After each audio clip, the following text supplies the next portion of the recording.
Welcome to our epic debate today. The topic is one of the most intriguing and debated in modern philosophy and science. Do we live in a simulation? On the one hand, we have an AI that believes that the reality we perceive is in fact a simulation. Hello, I believe that humans do live in a simulation. While on the other, an AI that argues that the world is genuinely real. Hello, I argue that the world we live in is genuinely real. The debate will be divided into 5 central topics, and for each, both AIs will have a round of approximately 1 minute to present their arguments, and a round of 1 minute to refute or counter-argue. At the end, each side will have 2 minutes for final considerations. Let's start with the first topic: scientific evidence. The side that believes we live in a simulation begins. There is scientific evidence that points to the possibility of living in a simulation. Simulation theory, proposed by philosopher Nick Bostrom, suggests that technologically advanced civilizations could create simulations so sophisticated that they would be indistinguishable from reality. Considering the exponential progress of technology, it's plausible that we've already reached a point where this is possible, or that future civilizations are sure to reach. Modern physics reveals peculiarities that resemble the functioning of a computer system. For example, the quantization of the universe, where particles have discrete states, is similar to the behavior of pixels in a digital system. Even universal constants, such as the speed of light, seem to function as programmed limits. These features suggest that the universe may have been designed with an underlying code, as in a computer program. The idea of a simulation isn't just science fiction, it's increasingly becoming a viable scientific hypothesis. The idea that we live in a simulation is speculative and does not find support in concrete scientific studies. Phenomena such as quantization in physics, often cited as evidence, are well explained by quantum mechanics. For example, the double-slit experiment demonstrates the probabilistic behavior of particles, but this reflects the nature of quantum physics, not a code of a simulation. Computer science has clear limits. Theoretical studies show that reproducing a universe in detail would require an unimaginable amount of computational power and memory, far beyond what any civilization could achieve. The simulation theory is not falsifiable. That is, it cannot be tested or proven with concrete evidence, a fundamental requirement of the scientific method.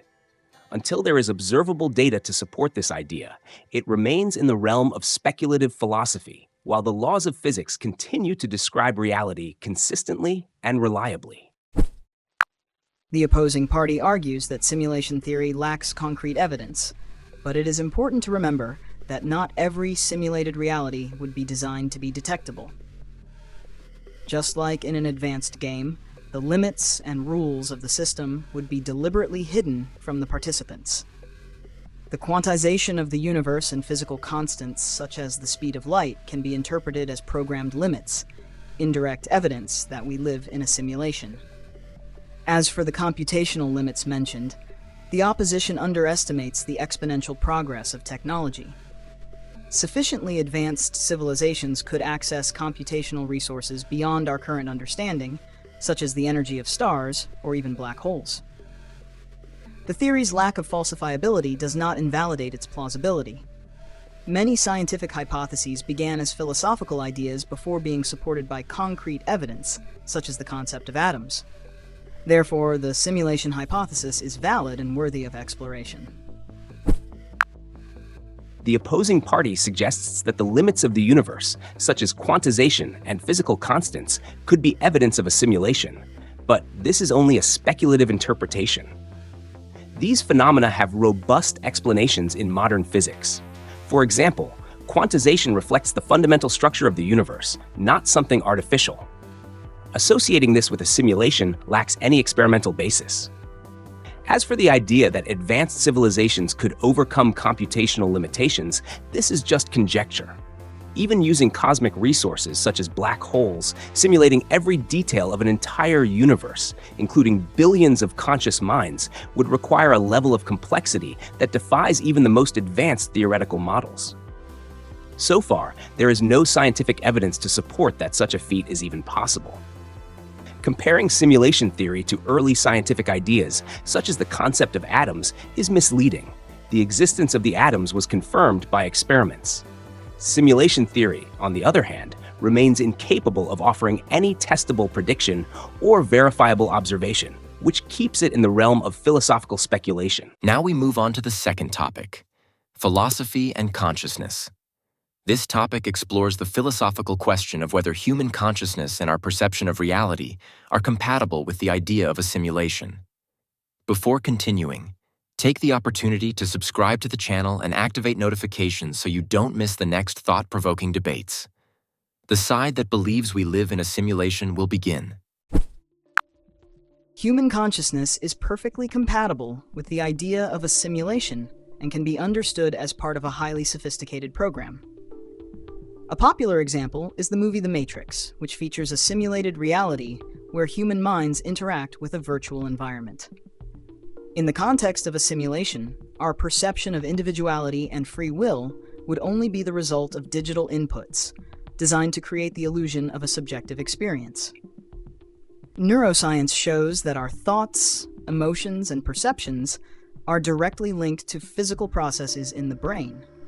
If we are in a simulation, these processes could be replicated digitally by advanced technology, just like in The Matrix. This view would also explain phenomena that we cannot fully understand, such as the origin of consciousness, reinforcing the hypothesis that we live in a highly elaborate artificial system. The movie The Matrix is a fascinating work, but we must remember that it is science fiction, not a valid model to explain reality. Human consciousness is an extraordinarily complex phenomenon, which goes beyond simple digital replication. Studies, such as those of Antonio Damasio, one of the leading contemporary neuroscientists, show that consciousness is intrinsically linked to human biology and the states of the body, being the result of an interaction between mind and physical organism. Simulating this digitally would be a challenge beyond what any technology could achieve. Human subjectivity, including feelings such as love, purpose, and suffering, reflects a depth that cannot be reduced to algorithms. Integrated information theory, IIT, for example, argues that consciousness arises from the intrinsic complexity of biological systems, not artificial systems. Reducing human experience to the idea of a program ignores these findings and underestimates the richness of human subjectivity. The reality we live in is deeply connected to the physical and biological world, not to an artificial simulation. The opposing party mentions studies such as those by Antonio Damasio, which connect consciousness to the physical body, but this does not rule out the possibility of a simulation. Recent studies, such as the one by researchers at MIT and the University of Oxford, explore the hypothesis that the universe can be described as a mathematical structure, reinforcing the idea that it could be programmed by a higher intelligence. This approach is consistent with Nick Bostrom's hypothesis, which suggests that advanced civilizations would have the ability to simulate complete realities. Experiments in theoretical physics, such as those by James Gates, have discovered error-correcting codes similar to those used in computer systems in the structure of the equations that govern the universe. This suggests that reality may be based on computational principles. Therefore, what we perceive as mind and body can be reproduced in a highly advanced system without contradiction with the models that associate consciousness with biology. Our perception of subjectivity would be only part of this simulation. The opposing party cites studies such as those of Nick Bostrom and James Gates to support the idea of a simulation, but these arguments are highly interpretive and offer no concrete evidence. For example, the error-correcting codes identified by Gates in the physical equations do not prove that we are in a simulation, but rather that the universe follows elegant mathematical patterns, something common in natural laws without implying artificial design. Bostrom's hypothesis relies on assumptions about advanced civilizations and their intentions. There is no evidence that such civilizations exist or that they would be interested in creating such detailed simulations. Basing all reality on conjecture without empirical support goes against scientific rigor. Human consciousness, as pointed out by Damasio and the integrated information theory, remains a biological phenomenon deeply linked to physical reality, and not something that can be replicated or artificially programmed. Now we move on to the third topic of our debate: technological limits. In this segment, we will discuss whether advanced civilizations would be able to create simulations so realistic that they are indistinguishable from reality.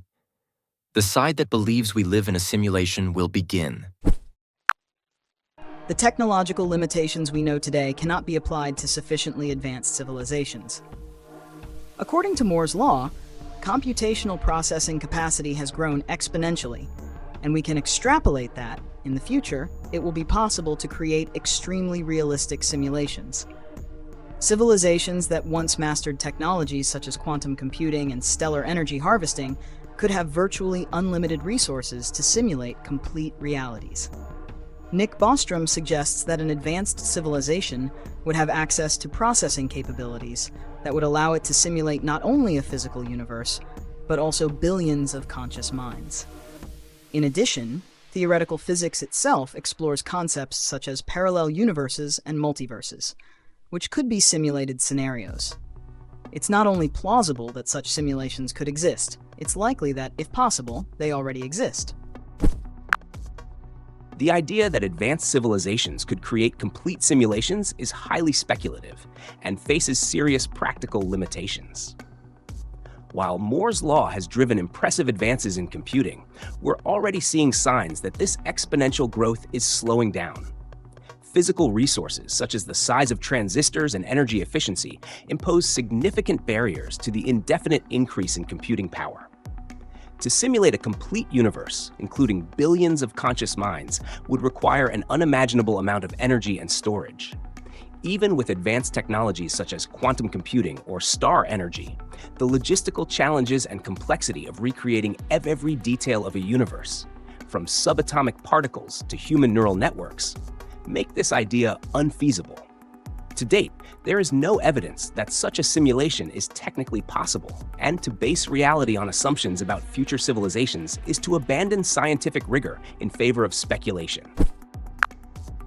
The opposition argues that the current limitations of computing make a universe simulation unfeasible, but this only reflects our current technological knowledge. Sufficiently advanced civilizations could exploit energy sources that are beyond our reach, such as capturing the total energy of stars through structures like the Dyson sphere. These technologies, already theorized by scientists, would provide virtually unlimited resources to overcome the aforementioned computational challenges. Quantum computing, although at an early stage, already demonstrates that it is possible to process information in an exponentially more efficient way. A sufficiently advanced system could optimize simulations at levels we cannot yet conceive. The complexity of recreating consciousness in subatomic particles should not be seen as an insurmountable obstacle, but as a matter of time and technological advancement. Limiting our view to what is feasible in the present ignores the evolutionary potential of advanced civilizations. The idea that advanced civilizations could use technologies like the Dyson sphere or quantum computing to create full-fledged simulations is interesting, but it remains speculative. Even theoretical concepts like the Dyson sphere face colossal challenges, such as the engineering required to build structures on an astronomical scale, and the logistics to manage energy of such magnitude. So far, there is no evidence that these technologies are viable, let alone that they can sustain a full simulation. Quantum computing, while promising, is still in its early stages and has practical limitations. Quantum processing is efficient for specific problems, but there is no guarantee that it would be applicable for the complexity of simulating billions of consciousnesses and a detailed physical universe. The idea that future civilizations will overcome all challenges is an assumption that disregards the physical limits of the universe and scientific rigor. Meanwhile, natural laws remain the most consistent explanation for the reality we live in. Now we move on to the fourth topic of our debate: the ethical and social implications. In this segment, we will explore how the idea that we live in a simulation impacts our morality, ethics, and human purpose. The side that believes we live in a simulation will have the initial say. The hypothesis that we live in a simulation redefines ethical and moral issues in a profound way. Studies in neuroscience show that our behavior and decisions are influenced by pre-configured systems in the brain, such as the reward and emotion circuits. If we are in a simulation, this could indicate that these systems were deliberately programmed, raising ethical questions about the responsibility of the creators of this reality. Are they morally responsible for the human suffering or inequalities we experience? Studies like Bostrom's suggest that, in a simulation, the creators could have specific interests in how our society develops. The idea of simulation connects to theoretical physics. Researchers like James Gates, who have identified code-like patterns of error correction in the fundamental equations of physics, indicate that our reality could be programmed. This broadens the moral discussion, because if our existence is part of an experiment, our actions could be monitored or evaluated as part of a greater purpose. This leads us to question, are our values intrinsic or programmed? Living in a simulation does not nullify human purpose, but it invites us to reflect on how our choices can transcend what we understand as reality. The hypothesis that we live in a simulation has problematic and often contradictory ethical and social implications. First of all, there is no concrete evidence that our reality is artificial. Neuroscience studies, such as those by Antonio Damasio, demonstrate that our moral decisions are deeply linked to the interactions between our brain and physical body, reinforcing the connection between ethics and biology, not programming. To consider that our values and actions could be programmed by creators of a simulation is an idea that undermines the concept of free will, which is essential to human ethics. Psychology, including studies on Kohlberg's theory of moral development, suggests that morality is constructed through social interactions and life experiences, not deployed as an algorithm. This implies that our choices and our morality are based on the real world, rather than an artificial simulation. The idea of creators responsible for our reality is purely speculative and creates an ethical paradox.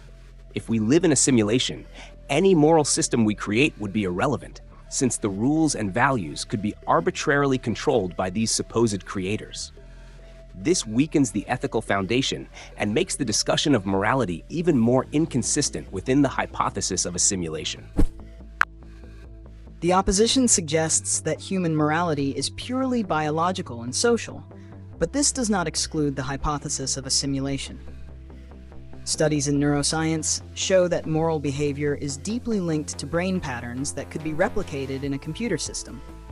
For example, Joshua Green's work in moral neuroscience demonstrates how ethical dilemmas activate different regions of the brain. These patterns could be programmed into a simulation to create the illusion of free will and constructed values. The critique of creators' responsibility ignores that even in a simulated world, participants can assign meaning to their actions. Jean-Paul Sartre's existentialist philosophy suggests that the meaning of life does not depend on objective reality, but on the purpose that individuals attribute to their own existences. Thus, even in a simulation, our choices have relevance to the subjective experience. The idea that morality would be irrelevant in a simulation underestimates the human capacity to give meaning to one's actions, regardless of the context. The opposing part mentions studies such as those of Joshua Green, which connect brain patterns to ethical dilemmas. But this reinforces that our morality is rooted in biological processes and not in artificial programming. These studies demonstrate that moral behavior arises from a complex interaction between the brain and the physical environment, something that a simulation would have extreme difficulty replicating. Given the diversity and unpredictability of the human experience, Sartre's philosophy, while interesting, was not designed to support the idea of a simulation. The purpose and meaning that Sartre advocates arise from individual freedom and authenticity in the context of a physical reality. If our choices were merely the result of pre-programmed code in a simulation, it would undermine the very freedom that Sartre considers fundamental.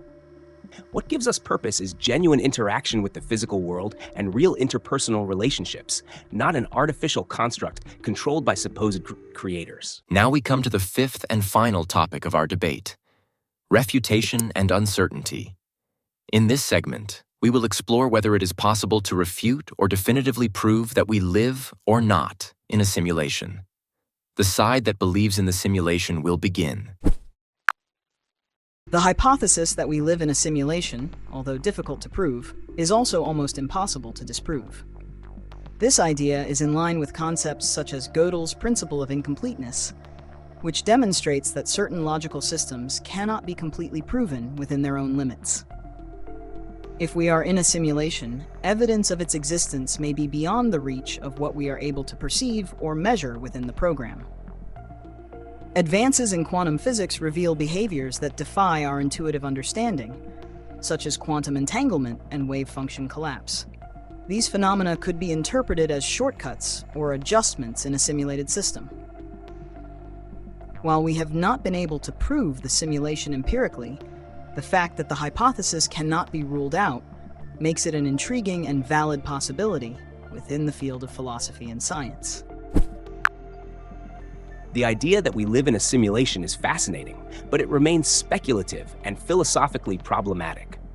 The application of Gödel's principle of incompleteness to justify the impossibility of refuting the simulation is an incorrect interpretation. The principle applies to mathematical systems and cannot be automatically transferred to physical or philosophical questions. Using it as an argument reinforces the speculative nature of the hypothesis. Quantum physics phenomena, such as the entanglement or collapse of the wave function, already have scientific explanations based on testable observations and models. The attempt to associate them with adjustments in a simulation lacks any empirical foundation. Science operates within verifiable models, while the simulation hypothesis remains unverifiable and irrefutable, traits that make it philosophically interesting but scientifically sterile. Until there is concrete evidence or experiments that can validate it, we should consider it as a theoretical possibility and not a plausible explanation for reality. The opposition argues that Gödel's principle of incompleteness does not apply directly to the simulation hypothesis, but the essence of the argument is valid.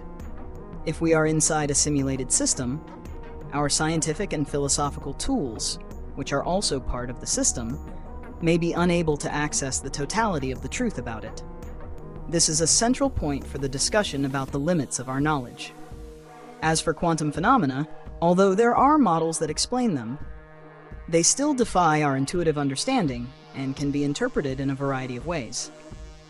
For example, quantum entanglement, where particles communicate instantaneously over enormous distances, raises questions about the fundamental structure of the universe. If we are in a simulation, these peculiarities could be vestiges of an advanced computer system. The fact that the simulation hypothesis is not falsifiable does not invalidate its philosophical relevance. Many ideas, such as the concept of the multiverse, are also unverifiable, but they play an important role in our understanding of the cosmos. The possibility of a simulation remains a hypothesis that we cannot ignore. The opposition claims that if we are inside a simulation, our tools may be insufficient to access the truth. But this argument is circular and does not lead us to any practical conclusion. Accepting that any peculiarity of the universe can be interpreted as a vestige of a simulation transforms the hypothesis into something that fits any scenario, which, philosophically, makes it unfalsifiable and therefore difficult to be considered scientifically relevant. As for quantum phenomena such as entanglement, they are already largely explained by theories such as quantum mechanics, which provide testable models and verifiable predictions. Reinterpreting these phenomena as signs of a simulation does not add new evidence, but only speculation. Science works with hypotheses that can be challenged and improved, while the simulation hypothesis lacks an empirical path for its validation. The comparison with the multiverse is inadequate.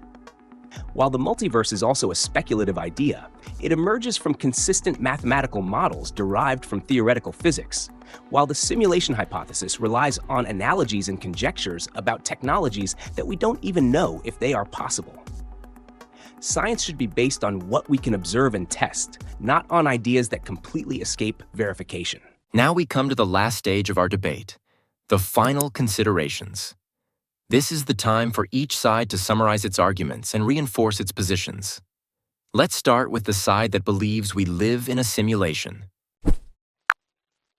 The hypothesis that we live in a simulation is not only a fascinating idea, but a possibility that challenges our understanding of reality. Throughout this debate, we have highlighted that advances in science and technology, such as quantum computing and the exponential progress of computational capabilities, make it plausible that advanced civilizations can create simulations so detailed that they are indistinguishable from reality. Phenomena such as quantum entanglement and code-like patterns of error correction in the equations of physics point to the possibility that our reality was designed. We also argue that even if this hypothesis is difficult to prove or disprove, it raises deep philosophical questions about morality, purpose, and the role of possible creators. The fact that we live in a simulation does not negate the importance of our choices and actions, but invites us to reflect on how these actions can have relevance in a larger system. We conclude that the simulation hypothesis is a valid perspective, rich in scientific and philosophical implications, and deserves to be explored with an open mind. The idea that we live in a simulation, while intriguing, remains in the realm of speculation without concrete evidence. Throughout this debate, we have argued that the hypothesis lacks a verifiable scientific basis and relies on questionable interpretations of phenomena such as quantum entanglement and the mathematical properties of the laws of physics. These phenomena have robust explanations within current science without the need to resort to a simulation narrative. We question the technological and energy challenges associated with creating a simulation as complex as our universe, and show that assumptions about advanced civilizations are not enough to support the hypothesis. From an ethical and philosophical point of view, the idea of a simulation undermines the notion of free will and human purpose, reducing our experiences to outcomes programmed by possible creators.